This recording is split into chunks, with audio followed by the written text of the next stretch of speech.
Señores, muy buenas noches. Vamos a comenzar con el primer caso detectado en República Dominicana con este padecimiento llamado la viruela del mono.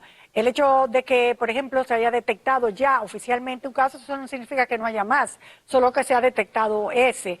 Por eso vamos a hacer, de hecho ya lo hicimos hace algunas semanas, algunas consideraciones sobre esta enfermedad que la vamos a retransmitir nuevamente con nuevas observaciones y dentro de un momento volvemos con la posición del Colegio Médico sobre este asunto. Después de la experiencia con la pandemia del COVID-19, estamos muy sensibles ante todo lo que tiene que ver con nuestra salud y cualquier amenaza a ella. Actualmente hay muchas preguntas tras la alerta sanitaria internacional que se ha dado a conocer por la Organización Mundial de la Salud, especialmente con las enfermedades la viruela del mono y la hepatitis aguda infantil. Cada una está representando un reto para la comunidad científica. En el caso de la hepatitis aguda infantil, por desconocerse hasta el momento el detonante del brote. Mientras tanto, la viruela del mono es otra alerta preventiva, pues al la viruela humana haber sido erradicada en 1980, se detuvo la vacunación global contra esta enfermedad, lo que hace que la mayoría de la población esté desprotegida totalmente contra esta variable zoonótica viral que es la viruela del mono, lo que significa que puede transmitirse de animales salvajes como roedores y primates a humanos. ¿Cómo se pone en relación a este virus? ¿Cómo puede ser contagiado? Sobre todo a través del contacto con uno de estos animales, pero también se ha demostrado la transmisión persona a persona. Pero para que pueda haber un contagio se necesita un contacto piel, con fluidos corporales, sangre o mucosas de animales o personas infectadas con la viruela del mono. Esto inicia con un periodo primario o una fase primaria de infección donde el paciente va a presentar síntomas como fiebre, dolor de cabeza, puede tener vómitos, malestar general. Las zonas más afectadas pueden resultar la cara, manos y pies. Sin embargo, el comportamiento del brote actual parece ser distinto. Y algo interesante es que he estado revisando los pacientes, cómo lo describen los médicos del brote actual, y no siempre son esas imágenes que pensamos de una erupción generalizada, muy florida, sino que a veces los pacientes se presentan con una sola lesión, con los días evolucionan y presentan varias lesiones. El presidente del Colegio Médico sugirió que las autoridades sanitarias adquieran una cantidad modesta de vacunas contra la viruela del mono, a fin de suministrarla a la población joven, que sería la más vulnerable. Pues ya dijimos que al ser la viruela humana erradicada hace 40 años, la población de esa edad hacia abajo no posee protección por vacuna. El país debe de estar preparado porque siendo como lo somos, un país que vive del turismo en buena proporción, con un trasiego importante a través de nuestros aeropuertos y puertos de una gran cantidad de personas, debemos de tomar las medidas.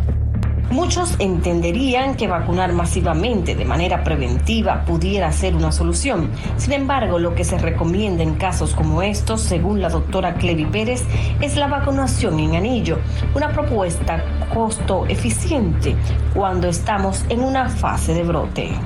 Imaginémonos que tenemos un caso, pues entonces se identifica a todas las personas que han estado en contacto con ese caso, al personal de salud que atiende este caso, y entonces a esas personas se les aplica. Si ha estado en contacto con personas o animales salvajes y ha estado en esa zona, cierta vigilancia de aislamiento y mantener las medidas del lugar, mantener las medidas de higiene, de salubridad, de lavado de las manos y de que no haya un contacto directo con las personas que han estado en contacto o que hayan estado viajando a los países donde las hay. Y de sentir algún síntoma, no ocultarlo y acudir a la consulta médica. Entonces es importante acudir al profesional de salud, que puede ser perfectamente nuestro médico primario de atención, nuestro médico internista, dermatólogo, infectólogo, pediatra en el caso de los niños, que están entrenados para ver procesos virales que tienen sus manifestaciones cutáneas de una manera u otra y que se haga el expertise del lugar para tratar de identificar qué es lo que está ocurriendo.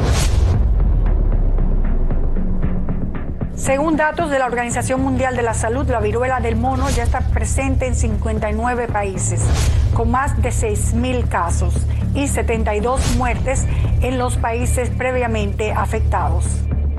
En nuestro país fue confirmado esta semana el primer caso de un dominicano de 25 años que se habría contagiado en Estados Unidos, desde donde recibió la notificación de que había tenido contacto con una persona infectada, por lo que lo comunicó a las autoridades dominicanas. El mismo se encuentra ingresado desde hace más de 10 días en el Hospital Ramón de Lara, donde ha presentado un cuadro de fiebre, dolores musculares, erupciones en el pene, torso y espaldas, mientras que 4 de sus familiares se encuentran bajo observación. La enfermedad tiene un periodo de incubación de 21 días, se detecta mediante prueba PCR, que hasta el momento no hay en el país. Pero tenemos el dato que dentro de 3 días llegarán las primeras 300 desde Utah, Estados Unidos, listas para usarse en los laboratorios que utilicen equipos PCR. Precisamente tenemos al doctor Rufino Sirén Cava, que es el presidente del Colegio Médico, para que nos diga cuál es la preocupación de este gremio ante ya las autoridades haber dicho que detectan el primer caso, que no significa que no haya muchos más. Doctor. Bueno, el Colegio Médico, vigilante siempre de todo tipo de situación que pueda afectar al pueblo dominicano, se ha mantenido monitorizando esta nueva situación de contagio que es la viruela del mono o viruela del simio, como más propiamente debe decirse.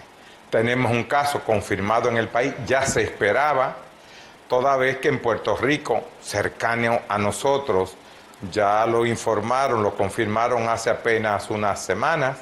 Lo lógico era que en un país donde trasiegan cerca de 10 millones de turistas, en cualquier momento lo íbamos a tener aquí. Y en efecto, un caso procedente de los Estados Unidos llegó, en primer lugar se tuvo la sospecha, ha sido confirmado. Afortunadamente la viruela del simio, la que se produce en Europa y en esta parte de América, no tiene esa preeminencia en términos de contagiosidad, de morbilidad ni de mortalidad. Explicándoselo a la gente en un lenguaje más llano, más coloquial, la viruela del mono no es ni remotamente tan contagiosa como el coronavirus y su mortalidad es bajísima. Contrario al virus africano de la viruela del mono, que sí es un poco más agresivo. También el contagio no es tan a la ligera. No es tan alarmante, no es tan alarmante. Recordarse que virus como el coronavirus, variedad Omicron, podía contagiar hasta 12 personas cada contagiado. En este caso no, apenas unas o 2 personas. ¿Qué recomienda el Colegio Médico a las autoridades para evitar? Por ejemplo, ¿hay una alerta ya a todos los médicos si le llegan casos a sus consultas, que lo denuncien, que lo digan, que lo hablen, que lo pasen ese dato a Salud Pública? ¿Qué ha hecho Salud Pública con los médicos en sentido general? ¿Hay algún tipo de alerta? Nosotros creemos que sí, que el Ministerio de Salud Pública, en tanto institución que maneja la salud colectiva, debe mantenerse constantemente informando a la población acerca de las medidas que deben de tomar la persona ante cualquier sospecha de fiebre, malestar general, cefalea y lesiones que acontezcan 3 a 4 días después de haber presentado estos síntomas, sobre indicios de que estuvo fuera o que estuvo en contacto con personas que estuvieron fuera del país, sobre todo en Estados Unidos o Europa. Doctor, se está hablando que también las personas con relaciones homosexuales son más proclives a que esto se pueda contagiar. ¿Qué piensa usted? Se tuvieron unos casos en Europa, de hecho se dice que se comenzó a propagar por esa vía, pero este virus no tiene predilección por el género de las personas. Puede contagiar tanto a un hombre como a una mujer. Hay que tener mucho cuidado en comenzar a despertar situaciones o instintos homofóbicos en los seres humanos.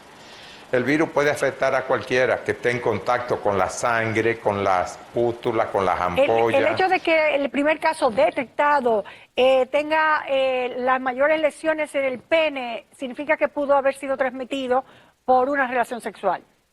Bueno, eso es una posibilidad. Es una posibilidad. que haya sido transmitido por contacto sexual, pero no es la única forma. Entonces, ¿cómo me puedo cuidar yo, ya en definitiva, ante esta situación? Primero, no entrar en pánico, y ¿qué hago de segundo? Bueno, si usted comienza a presentar síntomas como fiebre, cefalea, malestar general, dolores musculares y comienza a observar lesiones que comienzan en el rostro, en un 95%, o en las palmas de las manos o en la planta de los pies, en un 75% de los casos, muchas veces pruriginosa, inmediatamente debe de ir a un hospital para hacerse estudiar esas lesiones. También tengo entendido que de ropa usada podría tener algún tipo de problema. Sí, se ha demostrado que también superficies contaminadas pueden transmitir el virus. Pero no tan severamente como antes nos decían del COVID. Exactamente, eso es así. Bueno. El nivel de la enfermedad, el nivel del impacto está relacionado directamente con la exposición, el impacto y el tiempo de exposición al virus. Bueno, entonces para el Colegio Médico todavía estamos como la OMS, estamos en una alerta moderada. Todavía no hay preocupación ni emergencia. Estamos expectantes, una alerta moderada, no debe de cundir la alarma, el pánico. Es un solo caso que tenemos, la gente debe estar atenta y cuidarse de otras situaciones que sí son más peligrosas, y la tenemos aquí, como el dengue en estos tiempos de lluvia y de calor intenso. Muchas gracias, doctor Zenén Cava, por estas aclaraciones importantes para este momento. Muy buenas noches. Buenas noches. Nosotros vamos a proseguir con el programa.